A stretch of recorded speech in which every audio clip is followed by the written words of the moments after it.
All right, everyone. Good evening. It is Thursday, November 28th, 2024. Happy Thanksgiving for those in the USA that are celebrating Thanksgiving. Uh, Pretty major holiday here in the States and kind of kick off to the holiday season. So, whatever you did today, hope you had a great day. Obviously, the markets are essentially closed today. There was some trading early on, but very slow after that, especially in the futures market. So, not anything really to trade today, but I just want to make a brief video. Again, I know I've been off for a while, but just want to go back and just try to get back into a little bit of a rhythm, just talking about potential setups and just kind of what I see and just basically price action related, market structure, etc. So before we get started, of course, as always, smash that like button, subscribe to the channel, and really appreciate it. And if any questions or comments, make sure you drop them down below. All right. All right, so let's get right into it. First thing you might notice is just my charts here.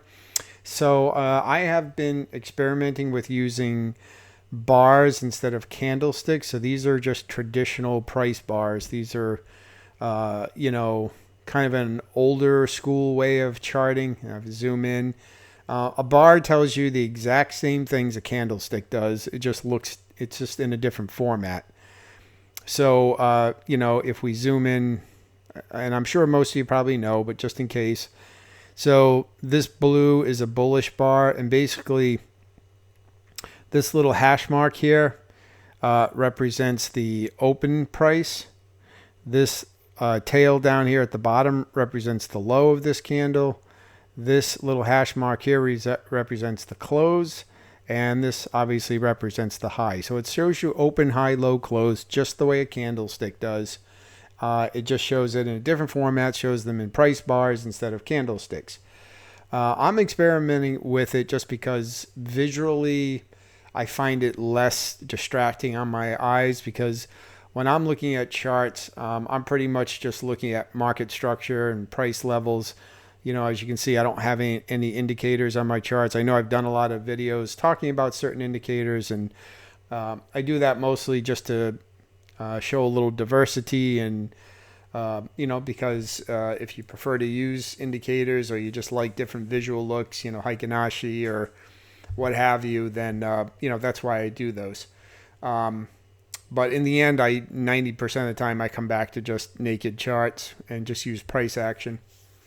And so that's what this is. And like I said, bars show you the same thing that candlesticks show you. It just looks different. And there are some people that will just say that bars are bad because they don't show you, the big wicks, and they don't show you a lot of the kind of the detail of what happened within that particular time frame of that candle or bar. But again, if you're just trading market structure areas, then to my opinion, you don't really need that. If you look at this, like this uptrend right here, from like this low up to this high, you can see, you can very easily just see the entry points here of this uptrend, right? Pull up, pull back, blue bar. Now, of course, you probably want to go to a shorter time frame to fine tune an entry, but just in general here, right? It's very easy to see these pullbacks and entries, right? Without the distraction of the candlesticks, because you're just looking at market structure levels. So these just act like sticks instead of candlesticks. I basically look at them as sticks. And you can just see all the way up here. And then, of course, we had this last one put in. We put in this high, and then we took out structure right here, which is, of course, very easy to see. Price went down, rallied all the way back up, kind of chopped around, then went down, made another new low. And so that brings us to where we are right now. So again, guys, don't get caught up in this. I mean, you can use candlesticks. It's really not the point. I just wanted to, in case anybody said, why is he using bars? You'll know. And I don't know if this is longer term I'm going to use them, but for now I've been using them for about the last week or so. I've been using bars, and like I said, just on my eyes visually, I like them. But Doesn't mean I don't like candlesticks too. Okay, so let's just jump right in. So this is natural gas. This is the January contract, 1 hour chart.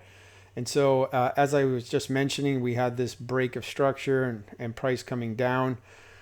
We put in this low. We are now rallying back. And I would expect that if this downtrend is going to continue, that we'll see a little bit of more of a push up. One of the areas, of course, you could look at for potential points to re-enter this. Now, there's no guarantee. I mean, this could just go to the 38.2. This is a Fibonacci retracement I have drawn on here. Won't get into that. I'm sure most of you know what Fibonacci is, but there's no magic to Fibonacci. It's just that it does provide kind of self-fulfilling levels at which price could react from. And so if you look, in a pullback, kind of in this case, wanting to sell because we're looking to sell here, you want to sell at a premium. You want to buy at a discount, sell at a premium. So if we're looking to sell here, obviously we want to sell at a premium price to have price go lower. So a premium price would be to have this pullback. And, a kind of a good value point would be for price to get at least to the 50% level. That's one level you'll hear people talking about. Although 50% is not a Fibonacci number, to be honest with you, it's just a level. 50% is not a Fib level, but it is a level people talk about as kind of being that anything beyond that is, in this case, would be a premium level, and anything, when you're looking to buy anything below anything at 50% or better would be a discount. So in this case, you can see, I have this rectangular box. The 50 to 61.8 seems to be kind of a good zone, although it's obviously, like I said, it could go all the way up to 78.6, could go all the way up here, or it could just turn and just go higher and start making new highs. No magic here. I'm not predicting anything, but if this downtrend is going to continue, this is kind of the area I would start to at least look for entries at around the 50% level or higher. And then what I would do at that point, this is the hourly chart, so that I don't get a really poor fill in case there's like one big candle on the hourly chart that goes down. As soon as I see it get into kind of this value area, I will go down to like a 5-minute time frame and I'll start looking for breaks of structure to the downside, because on the 5-minute this will look like an uptrend. From here going up, this will look like an uptrend on a 5-minute chart. And as soon as we get that internal structure break on the 5-minute chart, that would be therefore my entry. So I would start looking for that beginning at if price gets up to the 50% level or higher. I'll start looking for that change of character and that kind of that structure break back down again. Now you'll notice that at the 61.8 level also kind of lines up with this area right in here. You can see there was a lot of previous support right in here, now acting as resistance. So this is a really good potential area to watch. But, we do have kind of unfilled, and we also have unfilled imbalances up here, like between here and here, which also lines up with this 61.8 area. So this is really an area I'll be watching. I think it'll go higher than the 50. But between the 61.8 and on up would probably be the area I'd start to look to potentially take this market down. So that's how I'm looking at natural gas, as I'll be patient to let this thing recover to the upside. And then again, once we get beyond the 50% level, preferably to the 61.8 or higher, is where I will then drill down on a shorter time frame and start to look for re-entries to the downside. Okay. So if we move on to gold. Gold has, obviously was in a huge run up almost to $3,000 an ounce. It's now fallen back. We're back down to around $2,600, which is still pretty high. And we're putting in lower high. We had this push up, and then we started dropping in here with some lower highs, lower lows. We have this level. This is what I would currently call the swing level. Because we did have price come up to here, start to go down. It's yet to be seen whether this makes a new low right in here. If this doesn't make a new low, to take out this low, then that would probably signal to me a reversal, at least temporarily. This would kind of become the swing. Especially if this makes new low, then this would become the new swing. But it's a little unclear now because we started going lower and then we've pulled back. So I would say as long as price stays under this high right here, we're still technically in the downtrend. But if this comes up now and this turns out to be a failed new low right here, and we break, and we continue up through this level, then that would be certainly, I would consider that a reversal. So because we failed to put in a new low after a substantial pullback, and then we keep going higher. So I'm kind of neutral on this right now.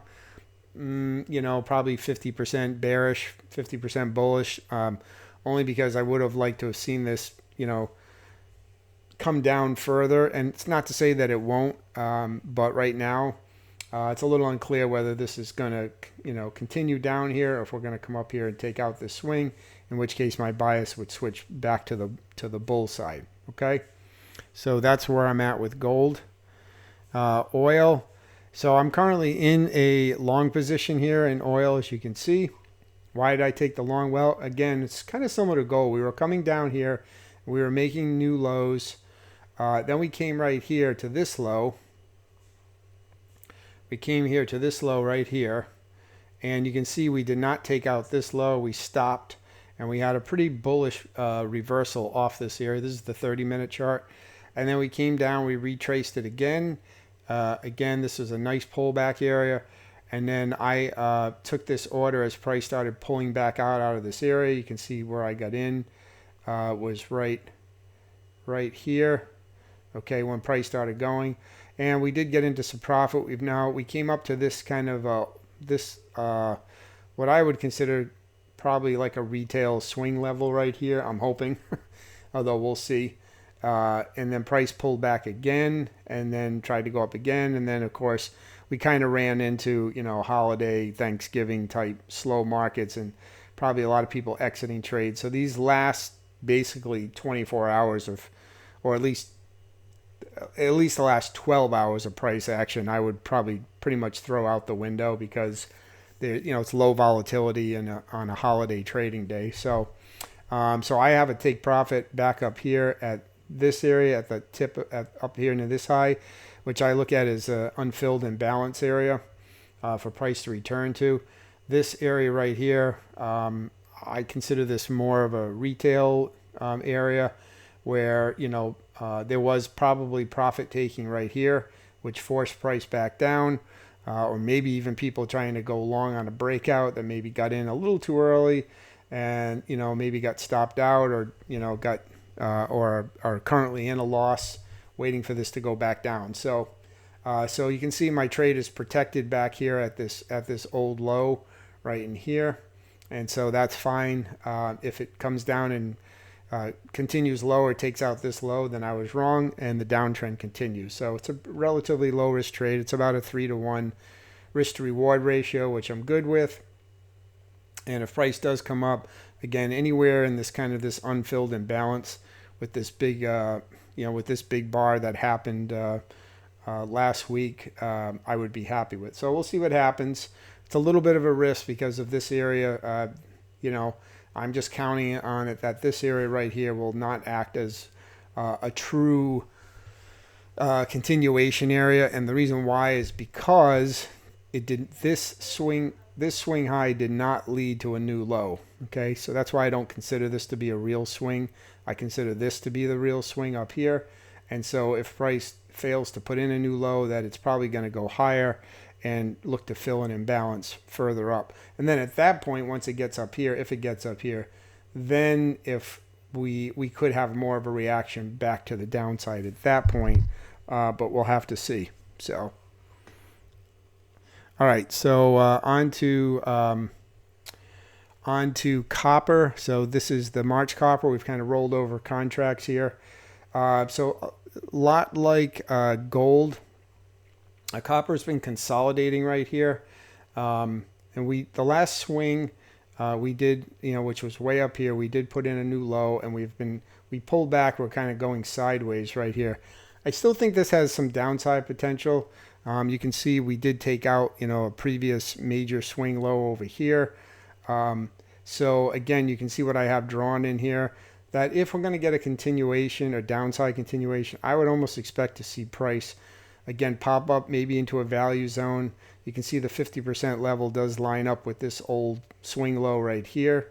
And so, now, I mean, this could just break and just shoot lower right from here. It doesn't mean it's going to go higher, but I'm not really interested in these consolidation areas. I don't like even looking at these until I'm sure what it's going to do. So my preference on this would be to have it come up, tag back into one of these value areas, at least in the 50% or higher zone. But 50 looks like a nice management area in this case, again, because of this previous low.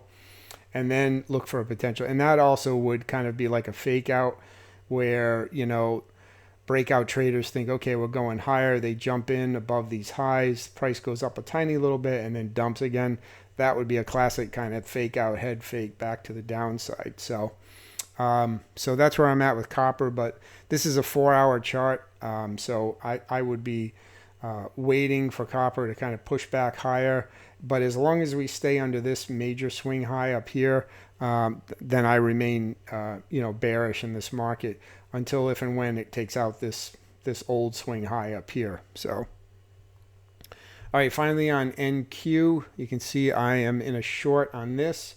And again, what we had here, let me go down to a little bit lower time frame, maybe a 20-minute here. And kind of the same thing. We had this big, huge push down, took out all these... took out this swing back here, and now we've retraced all the way back. We hit the 70.5 level, and then we started moving lower. And this, I might be a little bit premature on this one, but you can see, again, if you look at this area right here, this lines up with the 70.5 fib level right here. That price may indeed react and continue lower. We did have some structure break here on a shorter time frame. A little hard to see it here on the 20-minute, but if we go to the 5, we put in a lower high right here, and so then we broke this little minor structure, and then we were pushing back up again. So I have a pretty tight stop on this. If it comes up here and makes a new high and takes me out above this swing high, that's fine. Then I'm either wrong or I was early. But I'm keeping my stop on this one pretty tight. And then in terms of take profit levels, certainly I'd be looking to target back down to these previous lows, which I don't have a take profit set on here right now, but that would probably be my initial look, would be at least back down to these lows and maybe lower. So I got in there again, guys, because we had a substantial retracement after a major structure break and a major move down. There probably was a lot of imbalance to fill there. It came up again back to these kind of areas right in here, which acted as, previously as support, now as resistance. Price tapped right into that area, which again lines up with a fib level, which again, there's no magic to the fib level, but it's a confluence you can use. Like I said, tends to be a self-fulfilling prophecy a lot of times because so many people are looking at that. Okay. And then, potentially see this push down to make a new low. All right. So that's where I see things. And again, to me, looking at this with bars instead of candles, it's just easier on my eyes, less distracting, because again, all I'm looking at is just structure levels.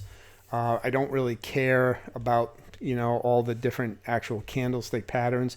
I'm just looking at, is price respecting structure levels? Is it breaking structure levels? Where is it in terms of value areas, that I can take advantage of? And that's really all I'm interested in. So, and that's how I look at this trade and the LF4 markets that I just showed you. I am dabbling a little bit in Forex again. But I look at it the same way. I look at about, as you can see, about 9 Forex pairs. I am currently long on GBP USD. Not a good fill. You can see this was the ideal area to get in. I got in really late, but I have a very small position on, so I'm okay with that. And I do think that, this could definitely go higher, although there is an imbalance sitting just above here, so we'll have to see. I'm not going to go through all these Forex pairs. I really haven't looked at them. I do concentrate mostly on futures, but there are, about 8 or 9 Forex pairs that I'll quickly scan through on like a 1 to 4 hour chart and just looking for real obvious trending markets where there's a good pullback where I might be able to get in. If I don't see anything obvious, like in the first few seconds looking at the chart, between say the 15-minute and the 4 hour, then I just move on because I don't want to spend a lot of time on it, but it is something I'm looking at. So this is the one trade I have on again is GBP USD. So we'll see where that goes. But again, mostly concentrating on futures as always, and that's the way I see it. So I'm going to leave it there. Questions, comments. I'd like to know what you guys think about bars versus candles, if you've ever used bars, if you use them now, and what you think, about just looking at this visually compared to candlesticks. I'd love to hear if you have any opinion about that. And, of course, any other questions, comments, make sure you leave them down below. Like the channel. And I'm going to be traveling tomorrow through Monday, so I don't expect the markets to really do too much, especially tomorrow, the day after a holiday. It probably will be fairly quiet. Tomorrow, Monday, things will probably pick back up normal. Although I don't suspect I'll be trading. I'll be traveling in the afternoon. I might, take a quick peek in the morning for a little bit at some charts, but I don't suspect I'll really be back to trading until Tuesday of next week. So, all right. So, again, guys, happy Thanksgiving in the U.S., and I hope you have a great weekend. Anybody that's doing any Black Friday traveling or buying, shopping, enjoy. Have a great weekend, and we'll keep an eye on these, and appreciate you watching, and I'll talk to you soon.